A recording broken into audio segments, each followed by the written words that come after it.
야고보서 1장 9절에서 12절의 말씀을 우리 다 같이 한 목소리로 봉독하겠습니다. 다 같이요. 낮은 형제는 자기의 높음을 자랑하고 부한 형제는 자기의 낮아짐을 자랑할지니 이는 풀의 꽃과 같이 지나감이라. 해가 돋고 뜨거운 바람이 불어 풀을 말리우면 꽃이 떨어져 그 모양의 아름다움이 없어지나니 부한 자도 그 행하는 일에 이와 같이 쇠잔하리라. 시험을 참는 자는 복이 있도다. 이것에 옳다 인정하심을 받은 후에 주께서 자기를 사랑하는 자들에게 약속하신 생명의 면류관을 얻을 것임이니라. 아멘. 함께 봉독한 말씀, 하나님의 안목으로 이기게 하소서, 하나님의 안목으로 이기게 하소서라는 제목 가지고 말씀 증거하겠습니다. 여러분들과 3번에 걸쳐서 지금 시험 시리즈를 하고 있는데요. 지난주에는 시험을 이기는 지혜를 주소서라고 말씀을 드렸습니다. 다음 주에는 이제 유혹과 관련하여 여러분들과 말씀을 마치면서 야고보서 우리 1장을 정리하려고 합니다. 혹시 여러분들 꼭 하고 싶었던 일인데 돈이 없어서 포기했던 그런 경험이 있으십니까?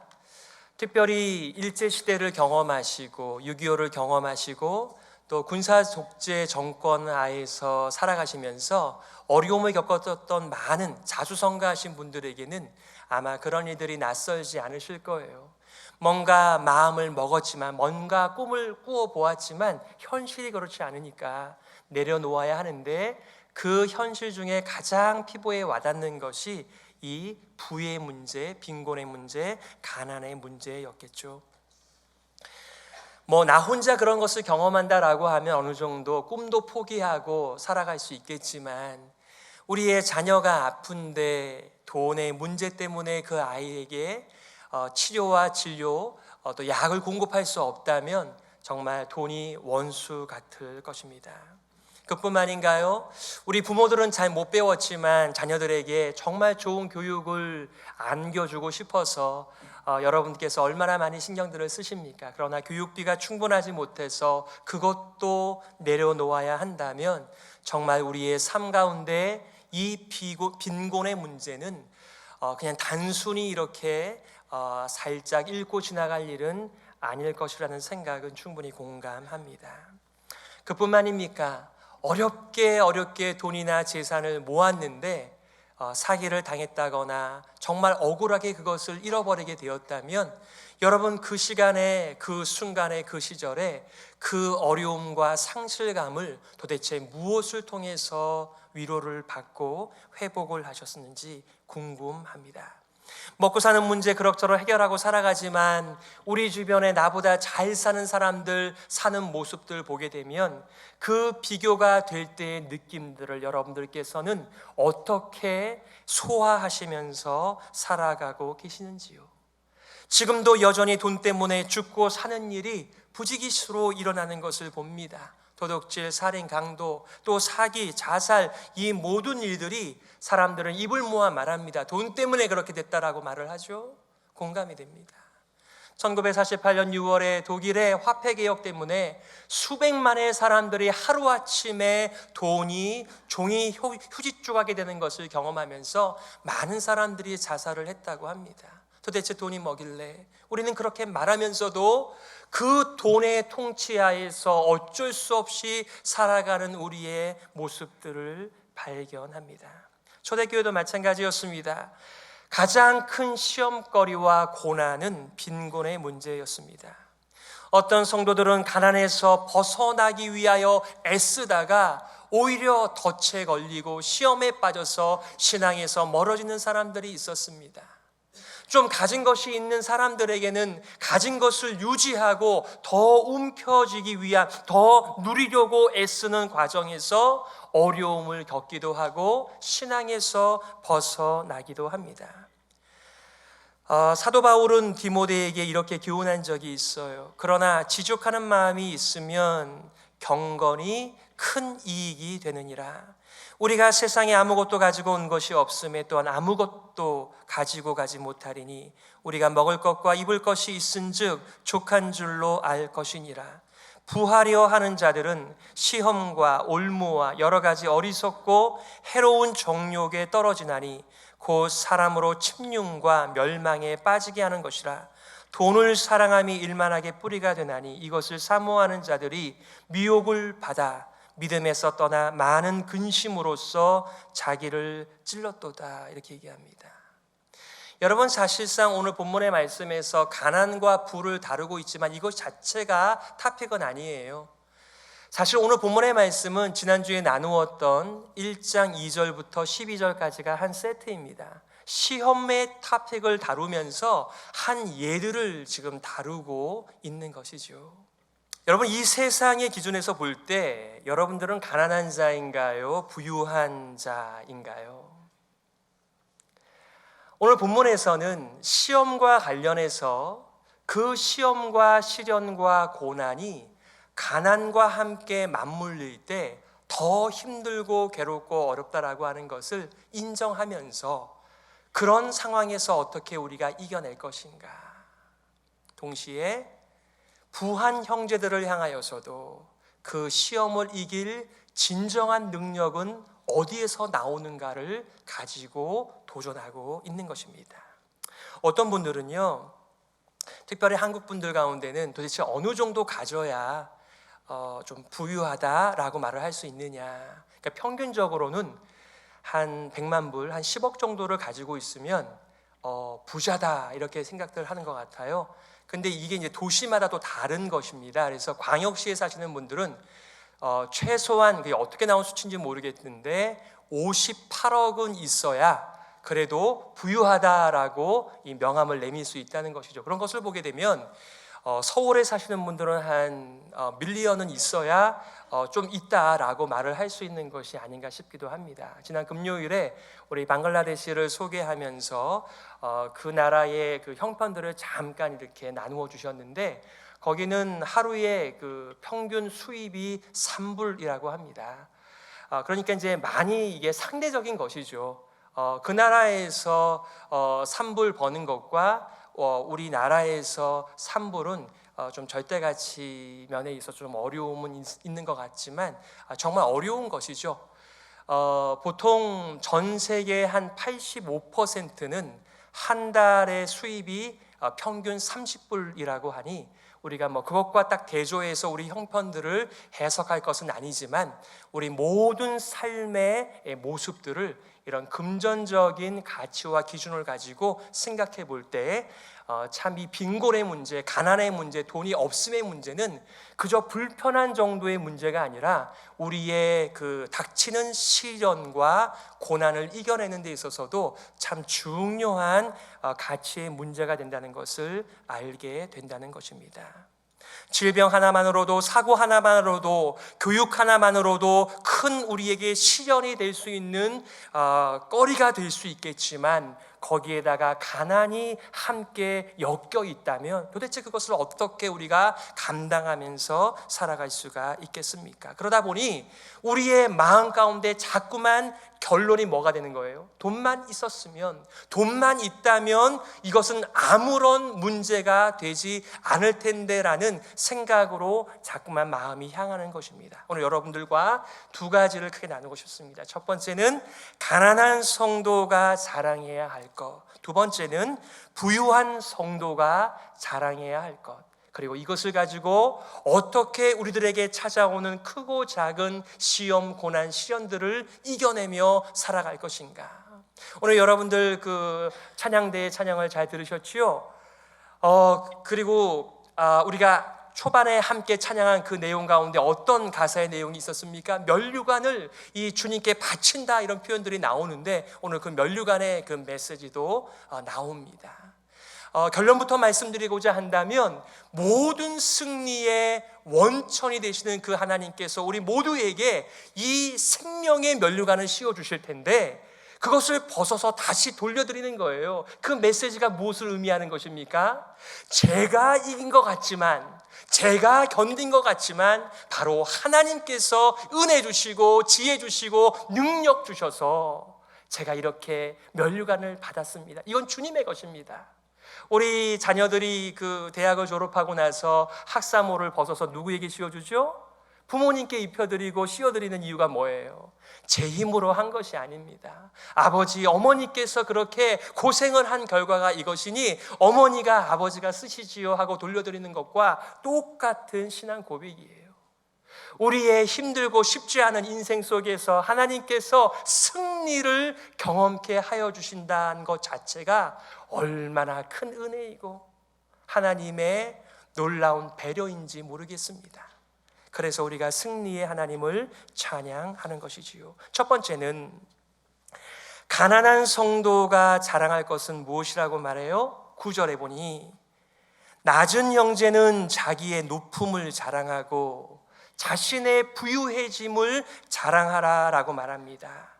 세상에서는 가난한 사람들을 주의 깊게 보지 않아요.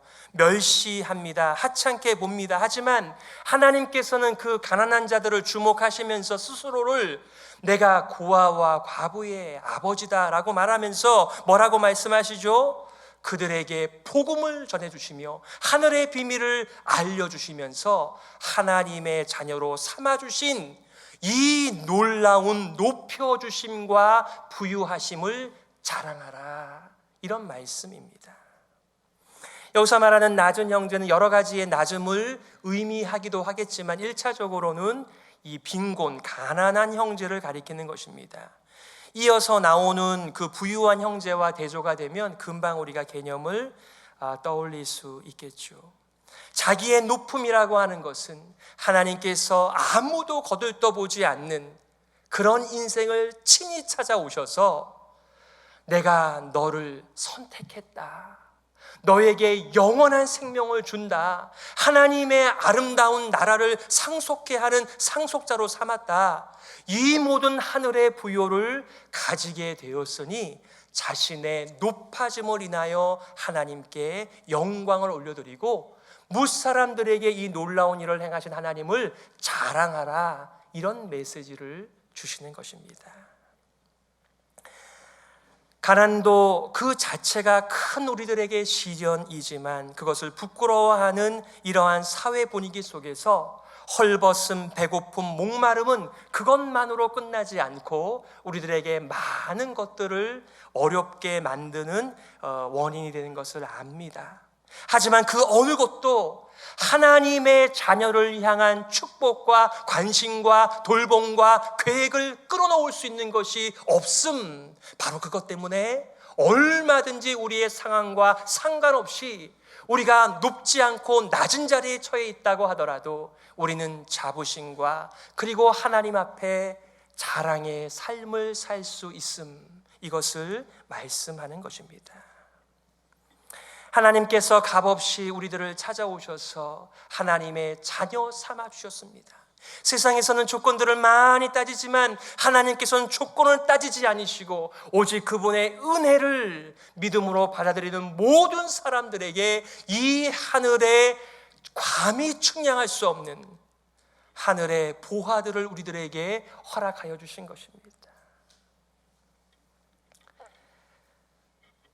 그러므로 우리는 하나님의 약속과 하나님의 우리를 향하신 눈길과 하나님의 사랑 앞에서 자신의 가진 것 때문에, 자신의 환경 때문에 비관하는 일, 그만두는 일, 시험을 참지 못하고 벗어 던지는 일, 그거 하지 말라고, 시험을 참고 이겨내고 하나님의 지혜를 받아서 하나님의 안목으로 살아가는 삶을 훈련하라고 부르심을 입는 것입니다.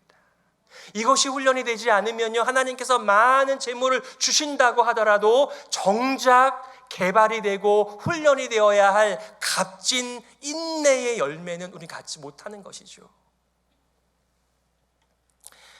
그 신약 학자인데 레온 모리스라고 하는 분이 이런 표현을 하신 적이 있어요. 가난 자체가 경건은 아니지만 그들은 가난하여 자신이 소유한 것이나 자신이 의존할 아무것도 없기 때문에 그들의 하나님께 의존하고 또 의존하고 또 의존하게 된다, 이렇게 말합니다. 여러분, 가난한 것 자체가 우리들에게 경건을 주는 것은 아니에요. 그것은 불편한 것이고요, 힘든 것이고요, 괴로움을 줄 수 있는 그것 자체가 시련일 수 있겠으나 그 가난함 때문에 우리가 우리의 주변에 눈에 보이는 조건들을 의지하는 대신에 하늘의 위로와 하늘의 지혜와 하나님의 사랑에 주목하며 그 은혜를 붙들 수만 있다면 그 가난은 우리가 유익하게 사용할 수 있는 하늘의 안목이요 지혜라는 것을 말씀해 주는 것입니다. 요한계시록 2장에 보게 되면 부활하시고 승천하신 예수님께서 각 교회들을 방문하시는 그런 메시지가 나오죠. 특별히 서머나 교회에 방문하셨을 때 이렇게 말씀하세요. 서머나 교회의 사자에게 편지하라. 처음이며 마지막이요 죽었다가 살아나시니가 이르시되 내가 내 환난과 궁핍을 알거니와 실상은 내가 부요한 자니라. 이렇게 말했습니다. 세상의 안목으로 보게 되면 그 사람은 정말 세상의 만물의 찢기와 같은 사람들이고 아무도 주목하지 않는 사람들이며 그들은 복음을 전할 만한 자격이 없는 사람처럼 보이는데 창조주 하나님께서는, 구원자 하나님께서는 그 교회를 향하여서 참으로 부요한 자다 너희들이, 이렇게 말씀하세요. 저와 여러분들이 인생을 바라보고 세상을 바라보는 그 가치는 세상적인 가치인가요? 아니면 하늘의 가치이며 하나님의 안목인가요? 이거 굉장히 중요합니다. 이것에 따라 우리에게 닥쳐오는 크고 작은 안팎의 시험들을 이길 수 있는 능력이 되기도 하고 그렇지 못하기도 하니까요.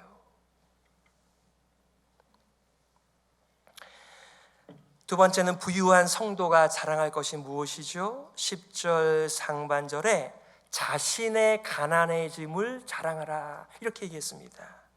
부한 형제는 자기의 낮아짐을 자랑할지니, 부한 형제는 자기의 낮아짐을 자랑할지니. 이게 무슨 말일까요? 칼빈은요 이렇게 얘기하시더군요. 우리의 신분, 우리의 가문, 우리의 학벌, 명예, 외모, 이 세상에 성공한 자, 외형적인 면에서 뛰어난 모든 경우를 가리켜서 이 부한 자다라고 표현을 했다는 것입니다. 물론 분명히 더 많은 부분은 재물을 가리키는 것이겠죠. 그런데 여러분, 이런 것을 가진 사람들이 세상에서 어떤 대우를 받죠? 존경을 받습니다. 힘을 갖게 됩니다. 그런데 그렇게 세상에서 많은 것들을 누리면서 살아갈 때 하나님을 만난 것입니다. 하나님을 만나보니까 내가 많은 존경과 많은 것을 가지고 많은 것을 행할 수 있는 자라는 것을 가지고 살아왔는데 하나님의 의와 영광과 그분의 영생 앞에서 그것을 얻을 만한 아무런 능력이 없다는, 자기는 가진 것이 아무것도 없다는 자기의 낮아짐을 하나님 앞에서, 하나님 나라 앞에서, 복음 앞에서 비로소 깨닫게 된 것입니다. 그래서 너희가 낮아짐을 너희는 자랑하라, 이렇게 말씀을 하신 거예요. 하나님의 나라를 깨닫게 될 때, 복음을 깨닫게 될 때 이 세상에 대하여 이것이 대단한 나라가 아니구나. 예전에는 자신의 소유한 것, 그것이 명예이든 신분이든 가문이든 학벌이든 명예이든 외모이든지 간에 이것 때문에 내가 대단한 대우를 받는구나, 이거야말로 대단한 것이구나, 오랫동안 붙들고 있어야 되겠구나, 이것이야말로 나의 생명줄이구나, 그렇게 생각하던 사람들이 하나님 만나고 보니까, 복음을 만나고 보니까 내가 가진 그 모든 것을 다 합쳐서도 하나님의 사랑을 얻을 수 없고 하나님의 영생을 얻을 수 없고 우리의 죄와 죽음의 문제를 해결할 수 없다는 것을 깨닫고 나니 이제는 눈이 어떻게 된 거예요? 안목이 바뀌었죠. 그렇구나, 내가 가진 것으로는 아무것도 할 수가 없다라고 하는 그 낮아짐을 하나님 앞에서 자랑하고 사람 앞에서 자랑하라는 말씀입니다.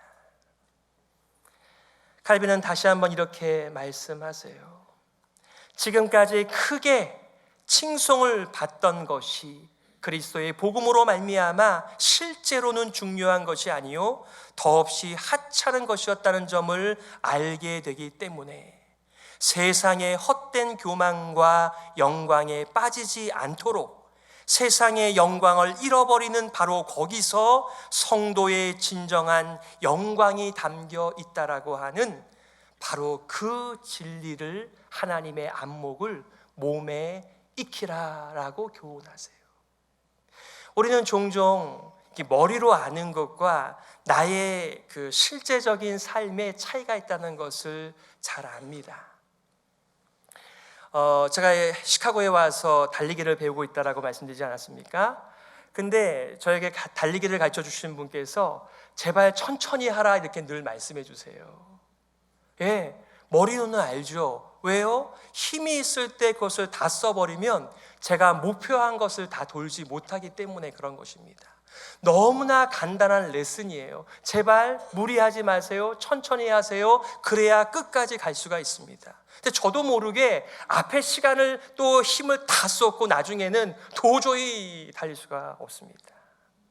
여러분, 간단한 레슨인 것처럼 보이지만 이 삶도 마찬가지예요. 분명히 하나님의 말씀은 이 세상의 것은 잠깐 있다가 사라지기 때문에 거기에 우리의 인생을 얹으면 안 된다라고 교훈해 주는데, 자꾸만 사람들이 우리를 중요하게 여겨주기 때문에 이것이 나에게 생명줄이구나 라고 생각하면서 거기에다가 내 목을 거는 것입니다. 이래도 잘 깨닫지를 못하니까 보충 설명하는 것이 그 꽃의 예화입니다. 뭐라고 말하고 있죠? 이렇게 말해요.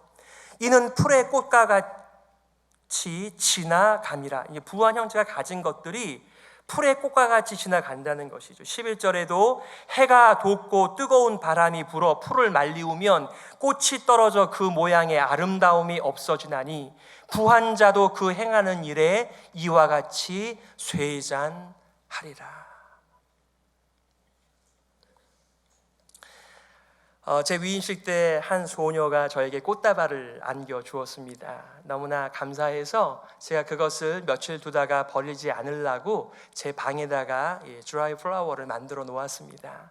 근데 이렇게 방을 왔다 갔다 하다가 저도 모르게 이렇게 툭 건드리면요, 어떻게 될까요? 그 잎사귀들이 쏟아지고 금방 이렇게 가루가 되고 먼지가 되는 것입니다. 여러분, 이렇게 아름다운 꽃들이요, 며칠 지나게 되면 생기를 잃고 그리고 흙백이 되어져 가는 거예요.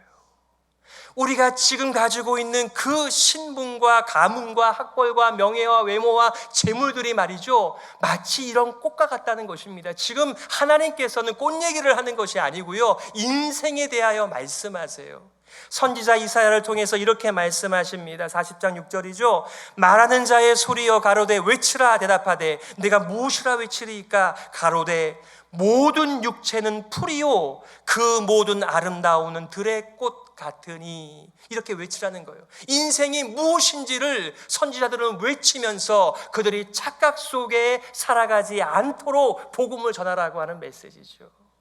그래서 세례 요한도 어떻게 증거했습니까? 이 이사야의 글을 그대로 전하면서 예수님의 길을 준비하였던 것을 봅니다. 우리는요, 타락한 지성과 감성과 의지를 가지고 있기 때문에 하나님의 살아있는 진리의 말씀으로 계속해서 구원을 받고 살아나야지만이 정상적인 생각을 할 수 있는 것입니다. 안 그러면 다 자기 잘난 맛에 살아가는 거예요.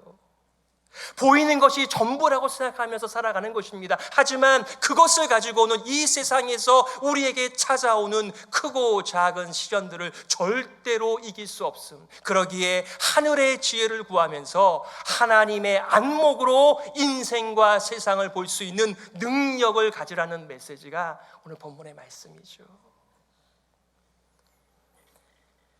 명예가 주는 아름다움 얼마나 좋은 것입니까? 가문이 주는 아름다움 얼마나 좋습니까? 학벌이 주는 아름다움 얼마나 좋습니까? 재물과 성공이 가져다 주는 아름다움과 혜택이 얼마나 좋습니까? 문제는 그것이 계속되지 않는다는 거예요. 다 지나간다라고 말씀합니다. 만약에 지금 내가 누리는 이 좋은 것들이 내일은 없음, 끊어짐이라고 우리가 안다면 지금 누리면서도 이런 것을 누려서 뭐 하겠나라고 하는 덧없음이 우리 안에 차오르게 되어질 것입니다. 다만 사람들의 착각은 현재 내가 붙들고 있는 것이 내일도 내년에도 10년에도 계속될 것이라고 하는 착각 때문에 그것을 가지고 시련을 이겨내고 싶어하는, 그것이 나의 시련을 막아줄 거라고 생각하는 그런 착각 속에 살아가는 것이죠. 하나님께서는 지금 가난한 자들을 향해서만 말씀하는 것이 아닙니다. 그 사람들이 가난에 처해 있건 부함에 처해 있건 성도들이 살아가는 삶의 방식을 말씀하면서 이제 앞으로 계속해서 외부적으로 내부적으로 어려운 일들과 시련들이 다가올 텐데 너희들은 그것을 이겨낼 수 있는 준비가 되어 있느냐라고 말씀하시면서 이 예를 들어 우리를 깨우쳐 주시는 것입니다. 많은 분들이 이제 새 정권 하에서 점점 어려워질 거라고 전망하는 것을 들었습니다. 여러분, 그 전망이 맞는지 틀리는지는 잘 모르겠어요. 하지만 세상에 사는 동안에, 생명이 붙어있는 동안에 우리는 더 어려운 일들을 경험하게 되어질 것입니다. 그때 여러분은 무슨 힘으로 그것을 이겨내시겠습니까? 성경은 오래 참으라고 말해요. 그리고 오래 참는 동안에 혼자 그것을 견디는 것이 아니라 하늘의 지혜를 구할 수 있다라고 말하며 하나님께서는 그것을 감당할 만한 지혜와 하나님의 안목을 누구든지 허락하시겠다라고 말씀하고 있는 것입니다.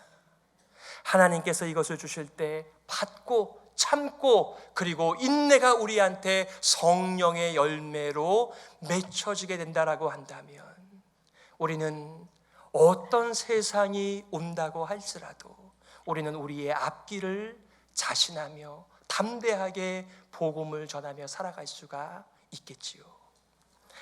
말씀을 정리하겠습니다. 세상이 가난한 사람들을 멸시하고 하찮게 본다고 할지라도 기억하십시오. 하나님께서 우리에게 찾아오셔서 사랑과 영생과 은혜와 용기와 담대함을 다 공급해 주세요. 뭐라고 말씀하시냐면요, 경건에 속한 모든 것을 너희에게 주었다라고 말씀하세요. 여러분, 우리 아기가 태어날 때 눈을 하나만 달고 있다가 한 5년 지난 다음에 하나 생기는 아이를 보신 적이 있습니까? 비록 아이가 작지만 그 작은 아이 안에 우리 성인이 가지고 있는 모든 것을 다 가지고 있습니다. 하나님께서는 우리가 경건의 능력으로 세상을 이기며 살아갈 수 있도록 모든 것을 다 주셨기에 세상에서 좀 주목받지 않으면 좀 어때요? 하나님께서 우리를 주목하시고 돌보아 주시며 우리의 앞길을 과거뿐만 아니라 현재뿐만 아니라 장래에도 인도해 주실 것을 믿고 살아가는 그리스도인들은 복음과 하나님을 자랑하지 않을 수가 없는 것이지요. 부자들은 하나님이 자신을 낮추사 자신의 진정한 필요가 무엇인지를 알게 하여 주신 것을 자랑하면서 내가 이렇게 형편없이 헛된 것을 갖고 높아져 있던 사람인데 예수님 만나고 복음 만나고 하나님 나라 만나서 내가 무엇이 높은지를 이제 알게 되었습니다. 바로 그것이 자기의 낮아짐을 자랑하는 것입니다. 저와 여러분들 이 말씀을 기억하면서 하나님 아버지, 세상의 안목 대신에 하나님의 안목을 허락하여 주옵소서.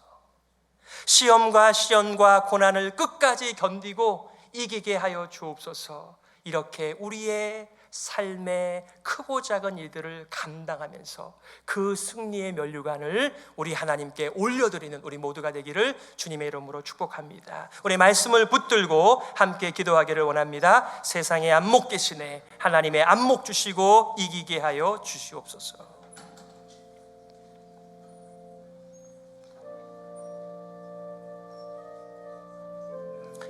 하나님 아버지 감사합니다. 우리 성도들에게 귀를 주시고 눈을 주시고 마음을 열어주셔서 성령께서 우리들에게 말씀 주시는 줄 믿습니다. 깨닫게 하여 주시고 눈을 뜨고 이 시련을 감당할 만한 하늘의 능력을 받게 하여 주시옵소서.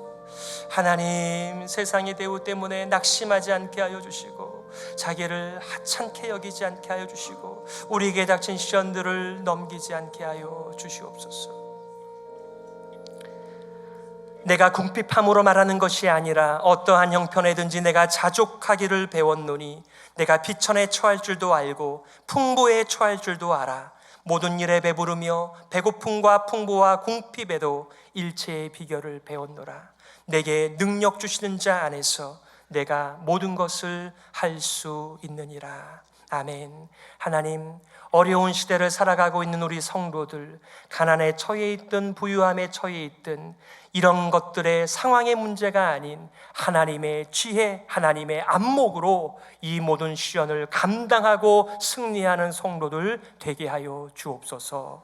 예수 그리스도의 이름으로 기도드리옵나이다. 아멘.